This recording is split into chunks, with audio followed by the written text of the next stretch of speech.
नमस्कार दोस्तों, आप सभी का स्वागत करता हूं मैं यानी आदित्य भैया, आपका इंग्लिश एजुकेटर, आप सभी के अपने परिवार ह्यूमैनिटीज अड्डा 24/7 पर। जैसा कि आप सभी जानते हैं कि दिल्ली यूनिवर्सिटी ने अपना बुलेटिन इंफॉर्मेशन के रूप में जारी कर दिया है, आपको बताने के लिए कि कौन कौन से कॉलेजेस में कितनी कितनी सीट्स रहने वाली, कौन कौन से सब्जेक्ट कॉम्बिनेशन आपको चुनने पड़ेंगे अगर आप चाहते हैं दिल्ली यूनिवर्सिटी से अपने यूजी को परसू करना, यानी कि अपने ग्रेजुएशन को परसू करना। तो जैसा कि आप देख सकते हैं, मैंने दिल्ली यूनिवर्सिटी की ऑफिशियल साइट खोली हुई है और यहां पर आपको लिखा मिल जाएगा बेटा बुलेटिन ऑफ इंफॉर्मेशन, जो कि हाल ही फिलहाल में आई है। यहां पर आप देखेंगे अंडर ग्रेजुएट एडमिशन, आप इस पर क्लिक करेंगे और आपके सामने खुल करके आ जाएगा bulletin of information under graduate admissions, यहां पर 2024-25 के लिए। और अभी मैं आप सभी को बताने वाला हूं, जितने भी बच्चे जो इंग्लिश ऑनर्स करना चाहते हैं, क्योंकि आप सभी जानते हैं मैं आपको इंग्लिश पढ़ाने वाला हूं, और अगर आप करना चाहते हैं इंग्लिश ऑनर्स तो कौन से वो कॉलेजेस हैं, कौन से सब्जेक्ट कॉम्बिनेशन लगने वाले हैं, क्या पिछली बार से अलग है या पिछली बार की तरह ही है, तो आपको मैं वो बताने के लिए आया हूं। और मैं आपको बता दूं, जिस तरीके से 2023 में सब्जेक्ट कॉम्बिनेशन था दिल्ली यूनिवर्सिटी के लिए, वही सेम इस बार भी रहने वाला है। अगर आप सीयूईटी करना चाहते हैं दिल्ली यूनिवर्सिटी के किसी भी कॉलेज से, और उससे भी पहले एक बात बता दूं, अगर आपको दिल्ली यूनिवर्सिटी के तहत जाकर के किसी दिल्ली यूनिवर्सिटी के कॉलेज से, दिल्ली यूनिवर्सिटी के किसी कॉलेज से जाकर के आपको करना है भैया ग्रेजुएशन, तो आपको सीयूईटी का पेपर देना ही पड़ेगा। यानी कि आप अगर पेपर नहीं देते हैं तो आप एलिजिबल नहीं है, आप उस क्राइटेरिया में लाई नहीं करेंगे। आई थिंक ये बात क्लियर है। अब हम बात करने वाले हैं कि भैया अगर आप बीए ऑनर्स करना चाहते हैं इंग्लिश सब्जेक्ट से, तो आपके पास क्या क्या होना चाहिए, कौन कौन से सब्जेक्ट होने चाहिए, क्या सब्जेक्ट कॉम्बिनेशन होगा जो आपके लिए बेस्ट होगा if you want to pursue graduation from DU only.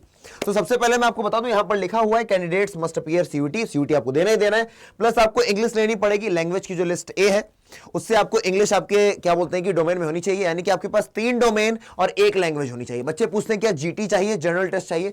नहीं चाहिए। क्या बोला मैंने? 1 लैंग्वेज चाहिए और 3 डोमेन चाहिए। 3 डोमेन क्या क्या हो सकते हैं? मान लीजिए आप साइंस बैकग्राउंड से, आपके पास फिजिक्स केमिस्ट्री मैथ होगा, या फिर आपके पास फिजिक्स केमिस्ट्री बायोलॉजी होगा, आप इन्हें ले लें, प्लस उसके साथ इंग्लिश ले लें। आप ह्यूमैनिटीज बैकग्राउंड के हैं तो आप ले सकते हैं भैया, मान लीजिए आपके पास जियोग्राफी है, इकोनॉमिक्स है, हिस्ट्री है, या फिर पॉलिटिकल साइंस, हिस्ट्री या जियोग्राफी, आप कोई भी 3 डोमेन और उसके साथ 1 लैंग्वेज ले सकते हैं। और अगर आप चाहते हैं कि नहीं बाकी भी कॉलेजेस में भैया बीएचयू हो गया, एयू हो गया, जामिया मिलिया हो गया, वहां पर भी हमको भैया हाथ पैर मारने, तो उसके लिए आप जीटी को जरूर रख लेना, क्योंकि डीयू नहीं मांगता है इसका मतलब ये नहीं कि बाकी यूनिवर्सिटीज नहीं मांगती हैं। बाकी यूनिवर्सिटीज जीटी मांगती हैं, जनरल टेस्ट को अपने में सम्मिलित करना चाहती। अब कौन से कॉलेजेस हैं बेटा? सबसे ज्यादा मैंने इस लिस्ट को पूरा पढ़ लिया, पूरी देख लिया कौन कौन से कॉलेजेस कौन कौन से कोर्सेज करवा रहे हैं, कौन कौन से कोर्सेज प्रोवाइड करा रहे हैं। तो सबसे ज्यादा कॉलेजेस जो है वो हिंदी और इंग्लिश को ही करवा रहे हैं, है ना। पिछले साल लगभग 7,19,000 बच्चों ने इंग्लिश का पेपर दिया था, यानी कि as a subject, as a language. तो इस बार 48 कॉलेजेस, कितने 48 कॉलेज हैं दिल्ली यूनिवर्सिटी से, दिल्ली यूनिवर्सिटी के, जो आपके करवाने वाले, जिनमें से अगर मैं मोटा मोटी बात करूं जनरल कैटेगरी की, तो 1,300 के आसपास सीट्स हैं। अगर आप इंग्लिश ऑनर्स करना चाहते हैं, कहां से? दिल्ली यूनिवर्सिटी के किसी कॉलेज से, आपके पास सीट्स कितनी? 1,300। टोटल नहीं बोल रहा हूं, जनरल कैटेगरी के लिए। केवल अगर आप ये वाला गिन लोगे पूरा पूरा तो 1,330 के आसपास बैठेगा। बाकी पूरा पूरा करोगे तो भैया काफी सारी सीट्स हैं, मतलब कि आपके लिए पर्याप्त है। अब जैसे आर्यभट्ट कॉलेज है, वहां पर 21 सीट्स हैं, है ना। ओबीसी के लिए 14 सीट्स हैं, एससी के लिए 8 है, एसटी के लिए 4 है। कुछ इंपॉर्टेंट कॉलेजेस जिसको आप लोग देखते हैं, जैसे हंसराज कॉलेज में बेटा 27 सीट्स हैं जनरल के लिए, 18 सीट्स हैं बेटा ओबीसी के लिए, 10 सीट्स हैं बेटा एससी के लिए, 5 एसटी के लिए और 8 ईडब्ल्यूएस के लिए। ईडब्ल्यूएस का अगर नहीं बना है सर्टिफिकेट, बनवा लेंगे, और आपको अपने नाम से ईडब्ल्यूएस का सर्टिफिकेट बनवाना है। आगे हिंदू कॉलेज में कई सारे बच्चे जाना चाहते हैं, 20 सीट्स हैं भैया आपके जो जनरल कैटेगरी है, फिर 13, 7, 4 इस तरीके से 5 ईडब्ल्यूएस कैटेगरी के लिए है, ठीक है ना। और कौन से कॉलेज जो आप पूछा करते हैं, जैसे कि किरोनीवल है भैया, किरोनीवल में 22 है, 15 ओडब्ल्यूएस के लिए, इस तरीके से यहां पर 5 ईडब्ल्यूएस के लिए, ठीक है। आगे आ जाते हैं, ओडब्ल्यूएस नहीं बेटा ओबीसी। और कौन से? किरोरीमल के बाद आपको बच्चे जो पूछते हैं हमसे, यहां पर हो गया, हाँ, लेडी श्री राम कॉलेज, बच्चे बहुत पूछते हैं। लेडी श्री राम कॉलेज में 43 है ना, महिलाओं के लिए ये भैया 43 यहां पर सीट्स हैं बेटा जनरल कैटेगरी में। आई थिंक जो वन ऑफ द मोस्ट जो सीट्स हैं वो इसमें है 43, यहां पर 50 है बेटा जीसस एंड मैरी कॉलेज में। उसके बाद अगर हम बात करें बेटा मिरांडा हाउस, जहां बच्चे बहुत नाम लेते हैं, मिरांडा हाउस कहां है भैया, क्यों है ना, जाना चाहते हो तो मिरांडा हाउस में 31 है ना, लगभग 8 सीट्स आपकी ईडब्ल्यूएस की है, 21 सीट्स आपकी ओबीसी की है। मोतीलाल नेहरू है ना, फिर रामजस कॉलेज बड़ा इंपॉर्टेंट कॉलेज बेटा। आप लोग को मैं उन कॉलेजेस के नाम अभी ले रहा हूं जो इंग्लिश के लिए बहुत इंपॉर्टेंट होने वाले हैं, इंग्लिश ऑनर्स करने के लिए अच्छे कॉलेजेस हैं। रामजस कॉलेज बेटा 31 जनरल के लिए है, 21 ओडब्ल्यूएस के लिए, सॉरी ओबीसी के लिए है, और आपकी 8 सीट्स ईडब्ल्यूएस के लिए, ठीक है ना। सरस्वती, शहीद भगत, शिवाजी, सलीम लाल, और यहां पर बाकी भी आपको काफी सारे देखने को मिल जाएंगे, जाकिर हुसैन, इस तरीके से 48 कॉलेजेस हैं। कितने? 48 कॉलेजेस हैं। मैं आप सभी से कहूंगा कि आप लोगों को अब जुट जाना है इस तैयारी में।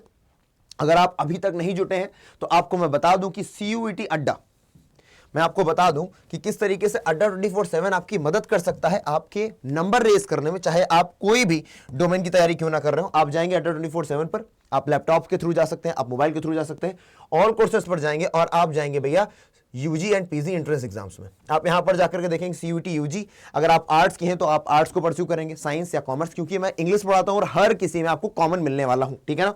आप CUET महापैक पर गए और आपने कहा भैया कि हम महापैक लेंगे, महापैक इज द बेस्ट थिंग। बेटा नए नए कोर्सेज आते रहते हैं, लेकिन वो सभी के सभी इसके अंदर आते हैं। जितने भी अभी तक कोर्सेज थे, जितने आगे आने वाले समय में आएंगे, चाहे वो GT लैंग्वेज का हो, सब आपको मिल जाएंगे। आप मान लीजिए ह्यूमैनिटीज के और आपने इसको चुना भैया ह्यूमैनिटीज आर्ट्स को, आपने देखा कि भैया 7,380 का है, लेकिन आपको इतने भी नहीं देने, 9,000 का बेसिक कोर्स है। आप बाय नाउ पर जाएंगे और आपको मैं कोड बता रहा हूं, आप इस कोड का यूज करेंगे बब्बू S743। आप S743 का यूज करेंगे और यही कोर्स आपको 7,199 में अवेलेबल हो जाएगा। क्या कोड लगाया आपने? आपने कोड लगाया बेटा S743 और कोर्स कितने का हो गया? कोर्स हो गया 8,999 से कट करके सीधे 7,199। और अगर आप फोन से यूज कर रहे हैं तो आपको ये 7,109 रुपए लगेगा, यानी कि सीधे सीधे 2,000 रुपए कम हो जाएंगे। और कई सारे बच्चे होंगे जो कहेंगे कि हमें सिर्फ और सिर्फ GT और इंग्लिश का चाहिए, तो बेटा GT और इंग्लिश का भी हमारे पास कोर्स अवेलेबल है और बहुत ही किफायती दाम में बेटा अवेलेबल है। मान लीजिए CUET आर्ट्स पर गए आप, यहां पर आ गए आप, टेस्ट सीरीज है बेटा, आर्ट की ई बुक्स भी है, आपको हर एक चीज मिल जाएगी, है ना। बुक्स भी मिल जाएंगे आपको, सारे के सारे मॉक टेस्ट भी मिल जाएंगे, मॉक टेस्ट जरूर दीजिएगा। आप अगर महापैक ले लेते हैं तो आपको कुछ लेने की जरूरत नहीं, सबका सब आपको खुद ही मिल जाएगा। अगर महापैक नहीं लेते हैं तो आप लोग बाकी चीजों को भी ले सकते हैं, जैसे कि ये आ गया भैया general test and humanities domain, ठीक है ना। ये क्या आ गया? ये आपकी NTA CUET AS+ क्या हो जाएगी भैया? ये आपकी मॉक टेस्ट है। कितने रुपए दिखा रहा है? यहाँ पर दिखा रहा है आपका 4,000 रुपए, पर आपको 4,000 रुपए देना नहीं है। आप यहाँ पर कोड लगाएंगे जो आपको मैंने बताया S743। आप आज कोर्स लें या आज से कुछ दिनों बाद कोर्स लें, आप जब भी कोर्स लें कोड यही लगाएं बेटा S743, क्योंकि अगर आपको चाहिए मैक्सिमम डिस्काउंट, ये देखिए जो चीज 4,000 की थी वो 2,719 रुपए मात्र, यानी कि आपको सिर्फ एक कोड याद रखना है बेटा, जो आपके सामने मैंने ला के रख दिया है S743। आपको एक कोड याद रखना है, ठीक है ना। S स्मॉल बिग दोनों चलेगा, ठीक है। और अगर आपको कोई समस्या है, अगर आपको कोई और क्वेरी है तो आप मुझसे पूछें। और अगर आपको ये वीडियो अच्छा लगा है तो प्लीज मुझे कमेंट सेक्शन में बता के जाइएगा कि भैया थैंक यू दिन रात हमारे लिए लगे रहने के लिए, क्योंकि आप लोगों का जो प्यार है ना यार, वही हमको मोटिवेट करता है। वही लगता है कि हाँ यार, ये मेरे जो छोटे भाई बहन है ना, ये चाहते हैं कि हम उनके लिए करें और उस चीज को सराहते हैं, है ना। जो चीज मतलब अप्रिशिएट की जानी चाहिए उसको आप अप्रिशिएट कीजिए। और कोई समस्या, कोई क्वेरी है, कॉमेंट सेक्शन में लिखिए, फॉर श्योर उसका आपको जवाब मिलेगा। मिलते हैं अगले वीडियो में, तब तक के लिए जय हिंद।